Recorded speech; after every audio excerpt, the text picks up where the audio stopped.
Saya ingin memastikan kepada Bapak dan Ibu, jangan sampai menambah masalah baru. Utang itu udah masalah. Tambah masalah baru. Jangan sampai nambah masalah baru gara-gara utang. Makanya harus bisa mengisolasi masalah utang, cukup di sini. Masalah utang udah cukup masalah utang. Jangan sampai dia merembet ke masalah-masalah yang lain. Itu yang membuat kemudian Bapak dan Ibu semakin jatuh. Udah jatuh tertimpa tangga, kemudian tenggelam lagi kan? Itu kembali ke diri Anda. Anda mau berapa lama lunas utang? Kalau di MMC rata-rata teman-teman di MMC mereka bisa lunas utang rata-rata ya dalam waktu tidak sampai 1 tahun. Berapapun utangnya. Karena masalah Anda sedemikian besar dibandingkan Anda, akhirnya Anda tidak bisa melihat solusi yang ada di depan mata Anda terhalang oleh beban. Ini yang terjadi selama ini dengan diri Anda.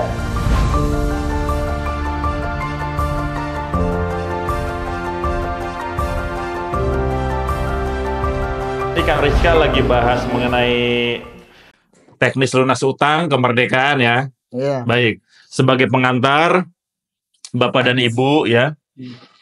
Kalau saat ini Bapak dan Ibu tengah menghadapi tekanan utang yang luar biasa ya, bagi MMC itu adalah sesuatu hal yang sudah sangat biasa kami hadapi. Seperti itu ya. Sudah banyak sekali teman-teman para pengusaha seluruh Indonesia yang selama ini mereka terhubung dengan MMC. Mereka belajar di MMC dengan berbagai background permasalahan utang. Bedanya Bapak dan Ibu saat ini baru melangkah, sementara teman-teman di MMC yang lainnya mereka udah melewati apa yang Bapak Ibu hadapi saat ini. Begitu ya. Hanya tinggal masalah waktunya saja. Nah, urusan terkait masalah utang itu memiliki atau mempunyai beban ya. Jadi jangan heran ketika Anda kemudian ditekan, diintimidasi, dikejar-kejar, ditagih, itu adalah resiko dari sebuah utang. Nah, yang jadi masalah adalah, Kang Rizka ya, yang jadi masalah adalah ketika si beban masalah utang ini, masalahnya tidak bisa kita isolasi. Akhirnya, akibatnya, masalah utang ini merembet ke masalah-masalah yang lain. Betul. Contohnya ya, ketika Bapak dan Ibu panik ya, nggak tahu bagaimana penyelesaian utang, biasanya yang terjadi kemudian adalah gali lubang, tutup lubang. Ya, karena nggak tahan, ditekan, akhirnya mencari jalan pintas dengan cara mencari utangan baru lagi untuk membayar utang. Begitu ya. Nambah masalah atau nyelesain masalah? Nambah masalah, bahkan bisa jadi kepinjol. Nah, yang tadinya nggak punya utang pinjol, akhirnya ngambil pinjol untuk nutupin utang. Utang yang awal selesai nggak? Enggak kan, rata-rata kan. Utang baru nambah lagi. Betul. Yang ada bukannya selesai, tapi malah nambah utang yang baru ya. Makin nambah. Itu persoalan pertama kalau nggak bisa diisolasi masalah utang. Ya. Yang kedua, gara-gara tekanan utang, mental tertekan, pikiran terganggu, ya, akhirnya gelisah, ya, nggak bisa berpikir jernih, gitu kan? Kalau udah gelisah, mental terganggu, stres, yang terjadi apa? Yang terjadi akhirnya bisnis hancur. Bisnis hancur. Keluarga. Hubungan dengan keluarga bagaimana? Tentunya panas terus. Tuh, ya. Ini yang sering terjadi dengan teman-teman para pengusaha yang saat ini tengah menghadapi tekanan utang. Kalau tidak kuat secara fundamental, tidak paham ilmunya, masalah yang kedua karena nggak bisa mengisolasi masalah utang tadi, akhirnya apa? Akhirnya melakukan kekerasan, KDRT. Suami terhadap istri ya, setiap hari panas terus, berantem terus, hal-hal sederhana, hal-hal kecil yang sifatnya sederhana jadi masalah besar. Anak-anak jadi korban. Ya, rumah tangga yang tadinya adem ayem gara-gara utang tertekan ya, namanya tertekan, suami lagi tertekan dikejar-kejar tagihan, istri apa istilahnya ya, nggak mau diem gitu kan. Ikut menekan suami juga, akhirnya terjadilah kekerasan alias KDRT ya, seperti yang saat ini sekarang sedang viral Bapak Ibu pasti tahu ya, sekarang banyak berita yang lagi viral kasus KDRT dalam rumah tangga. Istrinya disiksa oleh suaminya, bahkan suaminya juga ada tuh yang apa namanya sampai dibunuh oleh istrinya. Kan luar biasa. Kalau ditelisik lebih dalam lagi ya, sumber inti masalahnya adalah karena mereka tertekan oleh masalah utang yang lagi viral sekarang. Apa namanya tuh yang istri disiksa tuh ya bersama anaknya dan sekarang udah ditangkap polisi ya. Jangan sampai Bapak dan Ibu di sini, para pengusaha, jangan sampai gara-gara nggak bisa mengisolasi masalah utang, kemudian masalahnya merebet kemana-mana ya. Yang ketiga, selain nambah utang baru kali lubang tutup lubang, KDRT kekerasan ya. Ya. Hubungan dengan keluarga jadi panas ya, hubungan dengan pasangan, hubungan dengan orang tua ya.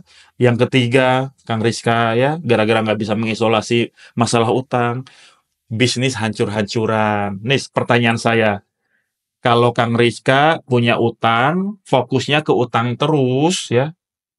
Nih ya, Bapak Ibu ikuti tangan saya ya. Kalau saya ibaratkan tangan kiri Bapak dan Ibu adalah utang Bapak dan Ibu, dan tangan kanan Bapak Ibu adalah bisnis Bapak dan Ibu ya. Ikuti saya ya. Ya. Ini tangan kiri adalah utang, tangan kanan adalah bisnis. Bisnis. Kang Rizka atau Bapak dan Ibu coba fokus perhatikan ke tangan kiri, ke utang tangan kiri. Yang terlihat tangan kiri, Pak. Ya. Yang terlihat Apa yang terjadi ketika Bapak dan Ibu atau Kang Rizka fokusnya, pandangannya fokus ke tangan kiri atau ke utang? Apa yang terjadi? Yang terjadi bisnis nggak kelihatan. Nah, Akhirnya fokusnya ke tangan kiri. ketika fokus ke tangan kiri, apakah tangan kanan terlihat jelas? Tidak. Nah, silakan ya. Itu yang terjadi dengan Bapak dan Ibu selama ini. Selama ini fokusnya ke tangan kiri terus, fokusnya ke utang terus. Ketika fokusnya ke tangan kiri terus atau ke utang terus, yang terjadi kemudian adalah tangan kanannya tidak terlihat jelas, alias bisnisnya tidak terlihat jelas. Kang Rizka, dalam keadaan tertekan ya, kejar-kejar jatuh tempo, kemudian sibuk nyari utangan baru, kemudian dalam keadaan seperti itu, pertanyaan saya, Kang Rizka bisa fokus mikirin bisnis nggak? Ya, bisa jadi duit modal pun dipakai karena saking tertekan. Nah itu. Nah, itu. yang jadi pertanyaan sekarang adalah apakah debt collector itu punya ada SOP-nya sih nggak terkait penagihan? Oke, baik ya. Gitu. Jadi maksud saya Bapak dan Ibu, jika Bapak dan Ibu fokusnya ke utang terus, akhirnya bisnis Bapak dan Ibu menjadi terbengkalai. Ya, betul. Sementara bisnis adalah sebagai sumber income yang selama ini diandalkan untuk lunasi utang. Begitu ya. Ya. Terkait debt collector dan sebagainya itu gampang. Nanti kita akan bahas ya satu-satu. Ya. Nah, saya ingin memastikan kepada Bapak dan Ibu, jangan sampai menambah masalah baru. Utang itu udah masalah. Tambah masalah baru. Jangan sampai nambah masalah baru gara-gara utang. Makanya harus bisa mengisolasi masalah utang cukup di sini. Masalah utang udah cukup masalah utang. Jangan sampai dia merembet ke masalah-masalah yang lain. Ya. Itu yang membuat kemudian Bapak dan Ibu semakin jatuh. Udah jatuh tertimpa tangga, kemudian tenggelam lagi kan? Makin Repot. Nah iya makanya insya Allah ya DMMC akan terbuka pemikirannya ya, actionnya dan lain-lainnya sehingga apa? Sehingga masalah utang cukup jadi masalah utang, jangan sampai nambah masalah baru. Tapi sebelum saya lanjutkan, saya akan berikan bonus nih, spesial nih ya. Pagi ini saya akan berikan bonus. Baik, saya akan gunakan flip chart agar lebih jelas ya, Bapak dan Ibu ya. Saat ini yang menjadi utang Anda ya, saya pastikan utang Anda nggak jauh-jauh dari jenis-jenis ini ya. Inilah yang biasa dihadapi oleh para pengusaha. Yang pertama, utang bank ya. Kemudian yang kedua, utang leasing. Yang ketiga, utang koperasi. Yang keempat, utang dagang atau supplier ya. Yang kelima, investor atau perorangan. Yang keenam, apalagi yang belum saya sebutkan, utang pinjol atau kartu kredit. Jadi inilah utang-utang yang selama ini bisa jadi sedang Anda hadapi ya. Nggak jauh dari ini. Nah, Di antara sederet utang-utang ini, kemudian ada utang yang berbunga dan ada utang yang tidak berbunga. Utang yang tidak berbunga, treatment penyelesaiannya akan berbeda dengan utang yang berbunga. Gitu ya, paham ya? Oke, nanti saya akan jelaskan ya. Nah, kemudian yang perlu Anda pahami adalah ya, kalau saya tarik sebuah garis kehidupan, garis lurus ya, ada 3 titik saat ini ya. Yang pertama adalah masa lalu. Yang kedua adalah masa kini. Dan yang ketiga adalah masa depan. Terkait penyelesaian utang, mau bagaimanapun adalah ya, mau apapun utangnya, Anda butuh yang namanya langkah nyata alias action. Apa langkah-langkah yang harus Anda lakukan? Nah, utang ya, utang adalah bagian dari beban masa lalu. Ya. Beban masa lalu, kesalahan masa lalu yang kemudian akhirnya sekarang ya, gara-gara masa lalu ini Anda berutang karena bisa jadi kenapa Anda bisa berutang, bisa jadi karena informasi yang masuk adalah salah. Dulu ya, informasi yang masuk mengatakan ya kalau mau berbisnis ya harus berutang. Kalau mau punya aset ya harus berutang. Kalau mau hidup enak ya harus berutang. Kan dulu informasi yang masuk pada Anda kan seperti itu. Seperti kebanyakan pada umumnya di luar sana. Banyak iklan-iklan yang kemudian mengajak berutang. Seperti yang dulu saya lakukan ketika saya masih bekerja di bank gitu ya. Nah, sekarang informasi itu harus Anda hapus. Harus diganti ya. Jadi, mulai saat ini ya, jangan pernah lagi mindset Anda menganggap utang sebagai solusi. Masih banyak solusi lain selain berutang, gitu ya. Nah, ada masa lalu, ada masa kini, dan ada masa depan. Sekarang Anda hidup di masa kapan? Saya tanya. Sekarang Anda hidup di masa kapan? Sekarang Anda berada di sini. Di masa kini, ya. Nah, jangan sampai masa lalu ini kemudian ya menyulitkan ya kehidupan Anda masa kini dan menghancurkan masa depan Anda. Nah, yang namanya lunas utang ini sebelum saya jelaskan, yang namanya lunas utang harus perlu Anda pahami ya. Ada yang namanya proses. Ada yang namanya proses. Ya. Yang namanya lunas utang, enggak tiba-tiba Anda batuk, Anda bersin, utang Anda lunas. Gitu ya. Mungkin bisa 1-2 ya, tapi itu case by case. Tetapi secara umum lunas utang adalah butuh proses. Jadi harus Anda pahami lunas utang butuh proses. Prosesnya apa? Yaitu tadi. Anda harus kuat secara fundamental ya untuk menghadapi tekanan-tekanan utang. Yang kedua, Anda harus paham mengenai teknis-teknis, langkah-langkah, action nyatanya ngapain. Kalau utang di bank, treatmentnya bagaimana, utang investor bagaimana, utang perorangan bagaimana, gitu ya, jelas ya. Nah, Anda sekarang berada di masa kini ya. Jadi jangan terjebak di sini. Jangan terjebak di masa lalu. Ya. Karena Anda hidup di masa kini, jadi apa yang Anda lakukan saat ini akan berpengaruh terhadap masa depan Anda. Nah, sekarang pertanyaannya, Anda mau masa depan seperti apa? Apakah masih ingin terus terjebak utang sampai berapa tahun ke depan? Atau mau segera ingin terbebas dari utang mulai dari sekarang? Nah, kalau masa depan Anda menginginkan bebas utang, ya berarti prosesnya harus dilakukan dari sekarang, dari masa kini. Gitu ya, paham ya? Nah, kemudian masa depan ini kan menjadi tujuan Anda nih, lunas utang di sini ya. Lunas utang. Berapa lama ingin lunas utang? Nah, itu kembali ke diri Anda. Anda mau berapa lama lunas utang? Kalau di MMC rata-rata teman-teman di MMC mereka bisa lunas utang rata-rata ya dalam waktu tidak sampai 1 tahun, berapapun utangnya ya. Jadi terkait ajam, terkait niat ya, itu penting. Anda mau setting mulai dari sekarang, Anda mau lunas utang kapan? Itu penting ya. Nah, dari masa kini menuju masa depan lunas utang, otomatis di sini akan terjadi yang namanya tekanan nih di sini ya, tekanan.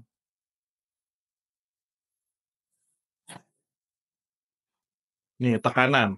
Nah, pertanyaannya adalah selama proses masa kini ke masa depan menuju lunas utang, Anda akan ditekan. Ditekan oleh bank, ditekan oleh investor, ditekan oleh rentenir, leasing, ya, dan lain-lainnya. Pertanyaannya, fundamental Anda kuat enggak untuk menghadapi tekanan itu? Jangan sampai Anda malah semakin terjerumus ke jurang lebih dalam, bukannya selesai, bukannya membaik, malah makin terjerumus. Itu berbahaya. Lagi-lagi ya, lagi-lagi apa yang Anda butuhkan? Yang Anda butuhkan adalah action nyata, ya, action nyata. Nah, untuk melakukan action nyata itu, otomatis Anda butuh pegangan, butuh bekal. Jangan sampai Anda bertindak tidak berlandaskan ilmu, ya, kemudian asal-asalan, ngawur, bukannya selesai, malah tambah rumit.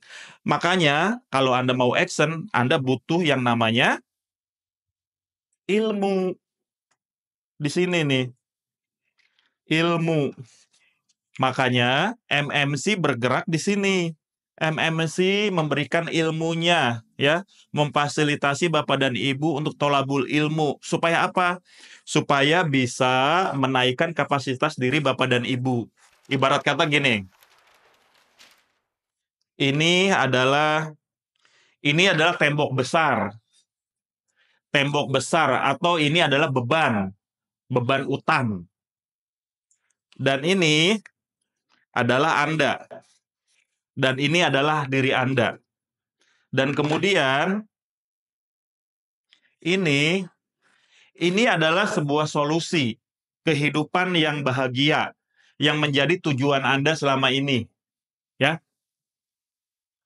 Karena masalah Anda sedemikian besar dibandingkan Anda, akhirnya Anda tidak bisa melihat solusi.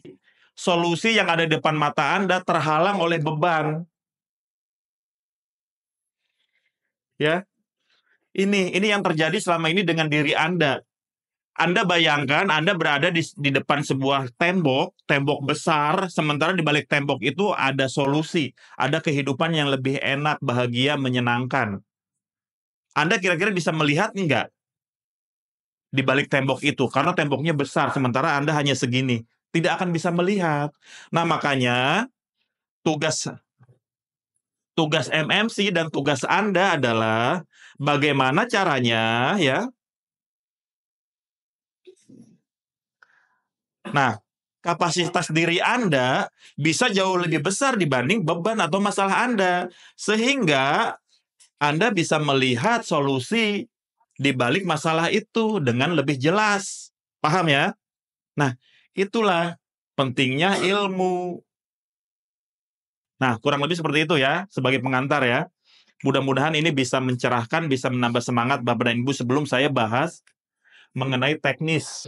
Ya, begitu Jadi Kang Rizka. ternyata selama ini yang bikin kita panik itu karena kita nggak paham ilmunya ya. Misal contohnya ketika mobil kita rusak ya, misalkan rusak lah, kita tentunya panik. Kenapa mobil ini bisa mati gitu. Tapi kalau beda halnya kalau dia sudah paham mobil itu, sudah paham ilmunya, tentunya santai saja. Betul. Ketika mobilnya mati, oh santai aja, tinggal betulin apa yang dia tahu. Ya, sehingga terlihat solusinya. Ketika kita nggak paham kenapa mobil itu mati, maka tambah panik. Nah, ketika kita panik, nggak paham ilmunya, nggak belajar, akhirnya tambah parah kondisi mobil itu. Semakin Betul. lama semakin nggak kepake. Betul. Dia berpikir mau keluarin uang buat belajar cari ilmunya, sayang. Padahal mobil itu buat operasional dia. bisa menghasilkan duit yang lebih besar. Gitu. Betul. Dengan kita belajar cari ilmunya, kita paham ilmunya, kita bisa memaksimalkan kapasitas kita, sumber daya kita, sehingga kita dapat uang lebih banyak. Betul. Gara-gara utang ini menjadi diri kita terbatas, Pak. Betul. Misalkan punya utang di bank ya. Mm-mm. Karena nggak tahu, nggak paham ya. Kemudian dapat ancaman Oke. lelang, Oke. dapat surat peringatan, Teguran, surat somasi, teguran, somasi atau SP1, SP2, SP3. panik. Ya pasti panik karena kita nggak tahu gitu kan. Akhirnya malas buka toko. Ya iya, karena panik, udah overthinking, wah nanti mau dilelang gini gitu dan sebagainya. Padahal ya yang namanya bank adalah sebuah institusi yang bekerja sesuai dengan mekanisme, Ya. ada prosedurnya ya. Segala sesuatu ada solusinya. Betul. Karena nggak tahu ilmu ya, akhirnya panik, akhirnya nggak bisa ngapa-ngapain, akhirnya nggak semangat, akhirnya bisnisnya malah tutup ya. Ya. Akhirnya modal kepake. Modal kepake, diambilin terus ya. Mm-mm. Terus karena merasa Pak, ada juga kasus begini, Pak, saya alhamdulillah masih lancar cicilan saya. Ya. Berapa cicilannya? Cicilannya 100 juta tiap bulan. Loh, pertanyaannya, Bapak mau sampai kapan begini terus? Betul. Ngeluarin uang tiap bulan 100 Betul. juta, masih tahan? Betul. Masih yakin besok masih hidup? Betul. Ya, lah sekarang pertanyaan gini, Bapak dan Ibu ingin lunas utang, niatnya apa? Apakah hanya sekedar ingin lunas utang karena kepepet? Atau selain ingin lunas juga karena ingin bebas riba, ingin hijrah, meninggalkan sesuatu yang Allah haramkan. Nah, di saat teman-teman di MMC mereka udah bebas dari bunga, ya nggak perlu bayar ratusan juta tiap bulan, kok ini masih ada yang mau bayar ratusan juta tiap bulan? Betul. Kan aneh gitu ya. Nah, lagi-lagi ya, kembalikan lagi niatnya hanya karena Allah ya, ingin bebas riba, ingin menjalankan apa yang Allah perintahkan ya. Insya Allah lunas utang adalah bonus, makanya harus paham teknis-teknisnya.